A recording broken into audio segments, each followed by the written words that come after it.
Every day, you are making your brain better, or you are making it worse. Stay with us to learn how you can change your brain for the better every day. Welcome back to the Change Your Brain Everyday podcast. We are having such a great conversation with Dr. Doug Weiss. This is part 2. And I just want to show his book, Forgiveness for Everyone. It's coming out soon, and we'll let you talk about that a little bit. But we're just having such a great conversation about intimacy and betrayal and addiction. It's just fascinating to me. So we want to kick this segment off with intimacy anorexia, understanding it and how to overcome it. And what does it even mean? It's not an eating disorder. Absolutely. Well, we want to do that. I mean, intimacy anorexia, and you've had clients who've had this, and you know people who've been through this, okay? Intimacy anorexia is the active withholding of spiritual, emotional, and physical intimacy from your spouse. Everyone else thinks you're a wonderful person. But when you go home, you close your heart's door and your spouse feels outside. He or she feels married and alone. We have conversations. I feel like we're roommates. I feel like we're business partners. I don't feel loved. We need to go to counseling. We need to get jump started. So you're having this dialogue on a regular basis every couple of years about the pain that one person's in. And intimacy anorexia is real. Starving your spouse is real. And it's a term that we coined because I was working with sex addicts, and I was running into this couple, and this guy who's a sex addict, but he's not touching his wife for 5 or 10 years at a time. I'm like, well, that doesn't make any sense. So what am I really looking at here? And developed into intimacy anorexia, the concept, and it's really helped people understand what's going on inside that sexless and married relationship, and the lack of intimacy. Some of them will be sexual, but they're not intimate. They don't give their heart to you. And when you marry someone who doesn't give their heart to you, you feel so alone when they're laying next to you. And you feel like you're just going through the motions day after day, and it hurts. And the longer you go, really the first 10 years, you will try to do everything you can to be loved by them. The second decade, you will tend to either get yourself busy with the kids, volunteer, you will get distracted or medicate. As you move into the third decade, you get hopeless. And your heart can actually stop. It's just like, I got nothing left. Because for decades, you put nothing in there and it's gone. Well, we have to talk a little bit about, at that stage, empty nest syndrome. Because when women have empty nest syndrome, and especially if they don't feel like their spouse is their best friend, mm-hmm. it's rough. I mean, I know I just sort of went through that, but my spouse is my best friend, but it's hard. Absolutely. Well, any additional pain. Right. If you're already in pain, it's more like being starved. It's like if I would fast for a month, I would not be the same Dr. Doug Weiss. I would be angry, frustrated, short, right, impatient, right? And so when you're being starved, you get altered in the process. It's the partner betrayal trauma. We'll talk about that in a little bit. But intimacy anorexia is real, and people can find out about that. But also, like, how does someone get that way? Like, no one wakes up and says, you know what, I want to be a sex actor. Hey, I want to be an intimacy anorexic when I grow up. I want to starve my spouse. That's what I want to do. Well, they get here through, number one, we talked on the earlier podcast about sexual addiction. They hijacked their sexual template and they attach to it instead of a soul. And during marriage, they're still being sexual with it more than they are the soul of their spouse. Even if they're using their spouse's body, they're not present. Their eyes are closed and they're disconnected. Okay, which is a really bad sign, and it's really bad sexuality. You want to have your eyes open, lights on, nurturing conversation, connect. And there's a whole book called Upgrade Your Sex Life. It'll blow your mind. It's great stuff, okay? But that's one reason. The other reason is sexual abuse. We talked about that. Well, if someone's been sexually abused, sex is painful, and they might not want to have it, or they might want to be really in control of it, or they might want to not be as present in it because it might be pain. And they don't want to go there, okay? The other one is role model neglect, where mom and dad were intimacy anorexic, emotionally distant, unavailable, or abusive and unsafe. And so, especially if it's the cross-gender parent, you don't learn to attach to the cross-gender. So you learn to function cross-gender. And when you get married, you go into functionship with cross-gender because you don't know how to relate to cross-gender. Wow. Does that make sense? And so your skill is limited, and therefore humans, in my experience, tend not to do things they're not good at or don't know anything about. Like, I don't know anything about motors. If my car breaks down, I will do what every guy does, lift up the hood, and then call AAA because I don't know what to do with that thing, right? And when we're not skilled because of our family of origin, we can duplicate the same patterns of a lack of intimacy and connection. Now, those are the easiest to work with, because if an intimacy anorexic wants to get better and wants to have intimacy, I've seen that miracle happen thousands of times. But I've also seen where someone says, no, I'm not letting you in. Even if you give me the skills, I'm not coming out to play. And that's hard to stay married to. That's hard to day in, day out do life with, because you're paying a price every day with your soul because of the neglect. Because we're meant to be poured into and pour out, pour in, pour out, And if we have that going on, life is great. Like my wife and I have a great relationship. We connect and we pour into each other, and we're able to, it's a give and receive and fun. We attack each other. We play. It's great, right? But when you're in a situation where one person might be doing all the initiation and the other person's not doing that, they'll forget your birthday. They'll put you in pain if you want to be intimate. They'll put you in pain if you suggest that they're not wonderful, right? That's not fun anymore. And that's kind of how intimacy anorexia can develop. Interesting. It's so common for me to talk to couples who haven't touched each other in years. I know. Isn't it sad? I'm just like, that's so sad. It's so sad. And then the spouse, we have a whole book on married and alone, and the statistics on that are massively damaging. And I hear that a lot. I hear that a lot from just the women that I know in my groups. It's like, I just feel like I had the kids to focus on. That's what I was trying to get at. Right. So it was fine. I was fine being alone because I had the kids. I was functioning. Now I don't have the kids and I'm not fine anymore. No, because now you're looking for a relationship. Right. And the absence of that relationship becomes so painful. And the fact that you've invested 5, 10, 15, or 20 years of your life into something that doesn't have any return, you go, what am I doing? I only have so much time left. Now I'm in my 40s or 50s, and do I really want to be unloved the rest of my life? And that's a real question for those that are married and alone. And the married and alone material has lots of statistics on what they go through: depression, weight gain.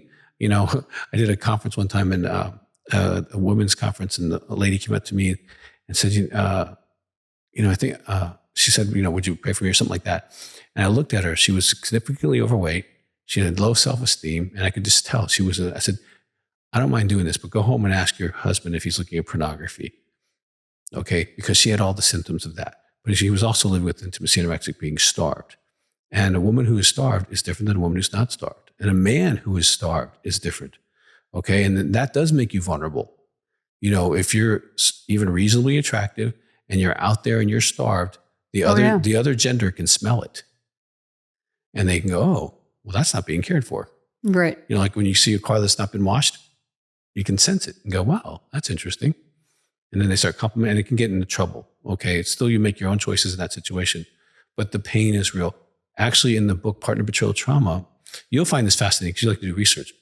So 3 different populations: women who are married to sex addicts, women who have been cheated on, infidelity, and women who have been starved by intimacy anorexia. We ran them through multiple tests, okay, pre and post. And I was expecting, like you would, well, there's going to be some variances here. We're going to either find this situation causes this causes this. But as I went through the research, and I went through it several times, what I was blown away with, Dr. Amen, was this. They were within 1 or 2% of each other on every single scale. So a woman who's being neglected is experiencing the same PTSD as a woman who is being cheated on, or a woman who's married to a sex addict. She has the same symptoms exactly.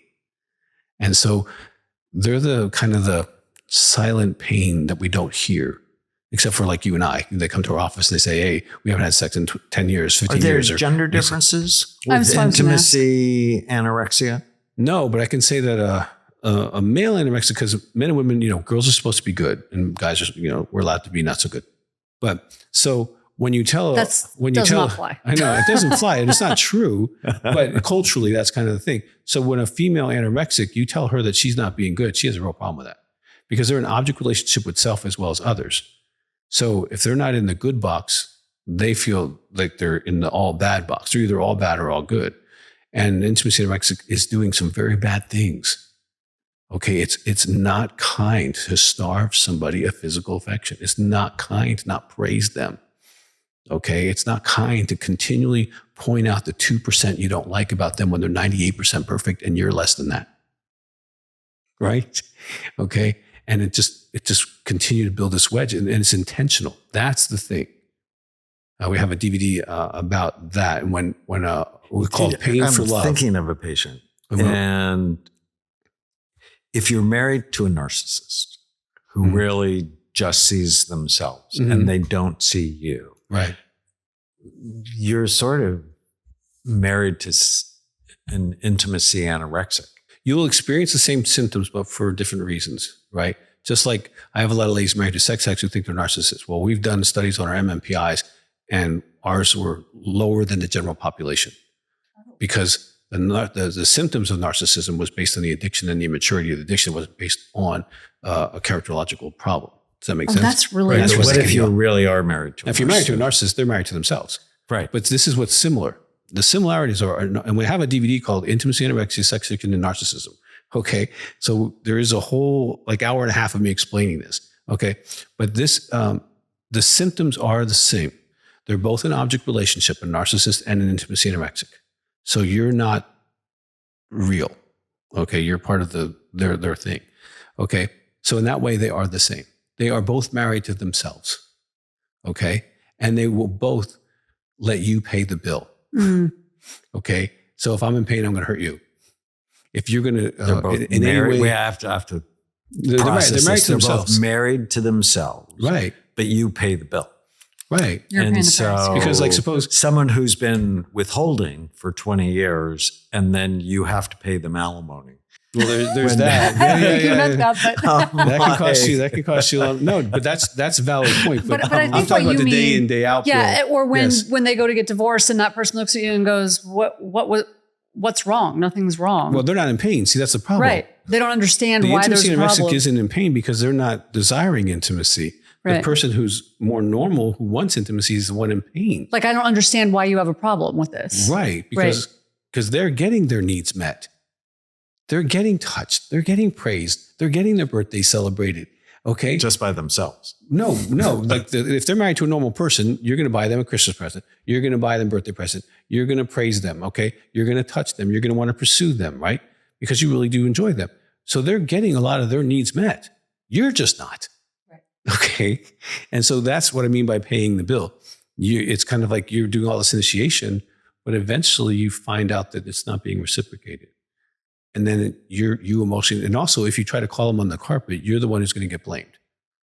Okay. So is the intimacy anorexic the person who's not getting love? Or is it the person who's not giving love? The person who's not giving it. It's the person who's you're actively married withholding to one. And so what do you do about that? Well, if you're married and alone, I would definitely, first of all, get informed. Just, you can go and look at intimacyanorexia.com.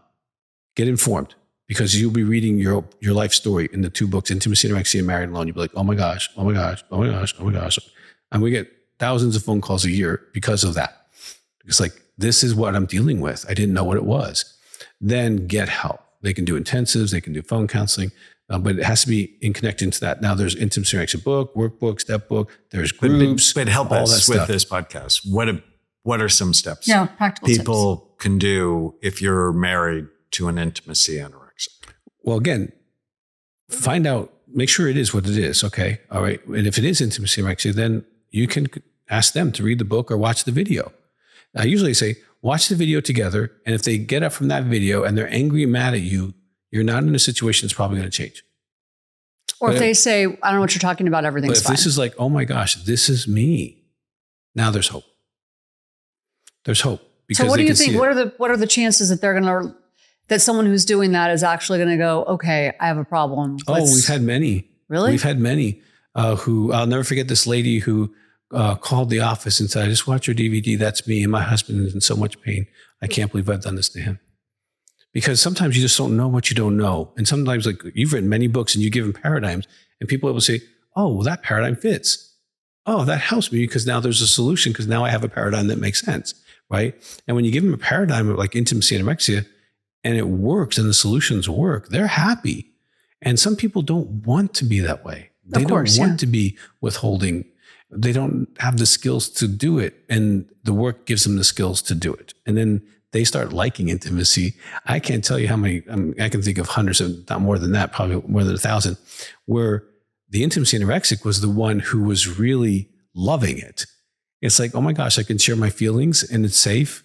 Oh my gosh, I can give and receive praise. I didn't know I could do that. So they just never experienced it. They didn't experience it. Do you find, I'm just curious, do you find a bigger percentage of that population comes from trauma in their childhood, or does it come from other sources? Like, where does this develop? And as we talked about earlier, any one of those roads, it can come from sexual addiction by the template, okay, because you're not their preferred object, okay? It can come through where there is trauma, where they are shutting you off or they can't let you all the way in and feel safe because you haven't done the work yet.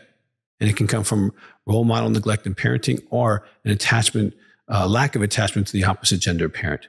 Any one of those four things can set you on this road. So you don't really see significantly more of one or the other? Yeah. Not really. I mean, we do a lot with sexual addiction, so we see a lot more sex addicts, but if you took it generally, I don't think you would see that it would pan out much differently. I was just thinking. But it's going to grow. Early in my career, I studied children and grandchildren of alcoholics. And my first wife, when I was in medical school, tried to kill herself. Oh, wow. And I've talked about this publicly.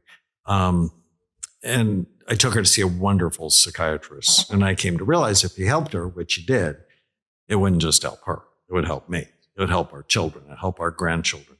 And it came out that her dad was a raging alcoholic, which she denied initially. She said, no, he wasn't an alcoholic, even though he beat her mother, or even though the police were being called. I mean, it was, right, all the symptoms were there. Right? Yeah. And what we learned is they don't talk, they don't trust, and they don't feel. All addictions. And there are 30 million children of alcoholics. And I wonder how many of them might end up with this intimacy anorexia because you don't feel. Well, that's dangerous. The other thing is now we're in a generation where they can go to the computer and their phone and they can attach to fake relationships in that way and feeling like they're actually doing that, but not having a real relationship in reality. So we actually have another venue to escape that we didn't have before. But I have a book on Beyond the Bedroom, which is for adult children of sex addicts. And it's the same thing. The statistics on their attachment in their primary relationships are challenged. They have a lot of issues because of the sex addiction in their family. Because when you're being raised by an addict, you're being raised by about a 12 to 14-year-old. Because in addiction, you stop developing whenever the addiction starts happening consistently. And that's a very important point. We should repeat that. So your brain stops developing when you start being addicted to whatever you're addicted to. But it's not just your brain, it's spiritually, emotionally, and morally. Because you're just so hyper-focused. Morally is the right and wrong stuff, right? So you literally rob your brain of your development. You rob your development because you're stuck in adolescence. Because when you feel, you go to it. You don't process the feeling. You don't figure out. You don't ask for help. You don't grow. You don't change. You just medicate. And you come back to the same problem. And so if you're being raised by a 14-year-old, you're going to be challenged. Right?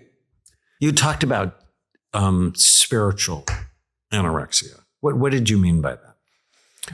Well, I don't know that I use the term spiritual anorexia. I mean, you can withhold spiritually. That was what I said. Is in intimacy anorexia, you withhold spiritually. So they might be a pastor, they might be a medicine man, rabbi. I've dealt with all of them. Okay. And even though they're the spiritual figure, when they are home, they won't connect spiritually with their spouse. They won't pray with them. Now in church, they'll raise their hands, or they'll be the people in the front praying. But when they go home, they don't connect. And it's even harder in that community because whether you're the wife or husband of a spiritual leader, and then they're your spiritual leader and your spouse, and they're neglecting you, that's hard on the soul. Yeah. Well, and it's that lack of authenticity. Absolutely. But they're in object relationships with self and others. So it's about managing the image. That's just such an interesting concept. Yeah. Well, let's go down that road just for 1 second.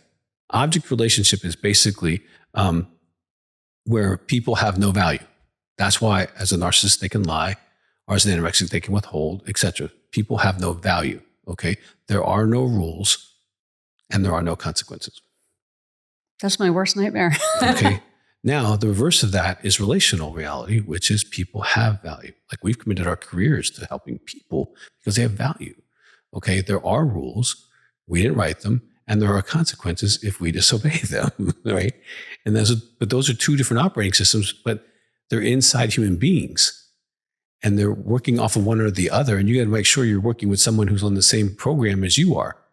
Otherwise, you can get messed up. Are there dating clues Yes. to your dating and intimacy anorexic? Yeah, get your daughter Finding Mr. Right. It is a master's level course on how to date. I'm not kidding. I feel like all girls need that right now. It's 3 hours long. It's 200-page workbook. Okay. And it goes into all this stuff on how to look for this is so important versus a child, because addicts, their development's robbed, right? So they look like adolescents. So you can find that out. And a mature man looks like a man. Okay. But you got to know that male is not man. There are just so many. Male is male. Yeah. There are so many adult frat boys walking around that just never outgrew Greek life. That's because they're still drinking. It's and they're still crazy. doing porn. Yeah. Their addiction robbed them of development. Okay. That's why they're still in bars at 50 years old. Like, okay, that might have been fun when you were 20, but come on. Right. So to your point. So yeah, but women, you're right. Women do need to be informed. Okay. That's why like you, I went in the studio. I spent hours going through this teaching on Finding Mr. Right. Why? Because for 40 years, I've listened to the broken hearts of really good, beautiful, incredible women who had their lives destroyed by men who were boys when they were dating. And they're like, Dr. Weiss, is there anything you can do to help my daughters? And after, you know this, someone keeps sending you the same message. You're like, okay, you need to solve that problem. You know what to do here. So go in there and just get it done. And okay, you go in the studio, you shoot it. But it's been one of our best selling things because women don't have a class on how to find Mr. Right. They just don't. So they just go out there and they get used and abused. And if they get lucky, they get lucky. So we're going to get creamed in the comments because I just need to play devil's advocate for a minute because we keep talking about women being hurt and men hurting women. We've got to talk about the flip of this for a minute. The betrayed man is real. I have a video on that. So it's not like I don't do stuff on both sides. And it's real. And the women that are culturally younger than, I would say, 35 have been raised in a sexual culture where they're expected to be these sexual, amazing creatures who do all kinds of crazy things. And they are also kind of influenced to use their seductive skills to capture a man instead of their intellect, their spirit, their soul, their goals, their future, their political alignments, and in trying to find someone who they just need to be cute. And they spend all this money getting plastic surgery when they're only 20 years old. I mean, come on, you're great. You don't need to be improved, right? And so it's a sad time, but we are living in a situation where men are getting betrayed at record numbers. That's actually one of the highest number of calls that have increased in our practice is men being betrayed. So that's why I put together the betrayed man, because men won't always seek counseling for it. So we put it in a DVD. Because they should be better. Right. They don't need help. Right. And they don't want to, they're not going to talk to another guy and say, yeah, my wife cheated on me. They're not going to do that. But they will watch a video and do the anger work and the grief work and understand what they need to do. But they'll take it more that way. And if they want more help, they'll call for counseling, but they won't necessarily come in. They'll usually just divorce her and move on. Amazing. So are men more likely to file for divorce if this happens? Absolutely. Interesting. Absolutely. Because it's an ego hit? I don't know that I want to put a label on the why. All I can say is that our genders are made differently. Yeah. And women have a capacity to embrace that kind of relational pain that many men find it hard to find that capacity. They're like, okay, fine. That's what you want to do? Do you think it's more ego or is it? It's just an easy way to solve a problem. It may not, they still have to deal with their hurt and their trauma because they've been traumatized, but they're just different the way they see it. They might give them one more chance, but the men are pretty much black and white on that thing, where women are kind of like, okay, all right, because women are thinking what? About the kids, family, about the future, about the grandkids, about where they're going to live, how they're going to live. Their brain got remodeled when they had babies. And all of a sudden, everything is about the unit. Yep. And they put up with lots of stuff. But then when they go through menopause, they're like, I'm done with you. Yep. It rewires again. It rewires again. All right. That sounds like a great book. We are with Dr. Doug Weiss. You've been listening to Change Your Brain every day. His new book, forgiveness for everyone, a path for letting go and moving forward. I love that. Forgiveness helps your brain for sure. This is out when? Now. They can It's get out it now. now. Go to Amazon. They can go to Amazon, anywhere. or they can go to our website, drdugweiss.com. drdugweiss.com. Doug, thank you so much. Oh, so much fun. Thank you. Coming and being with us. We're grateful for you. Well, thank you. So interesting.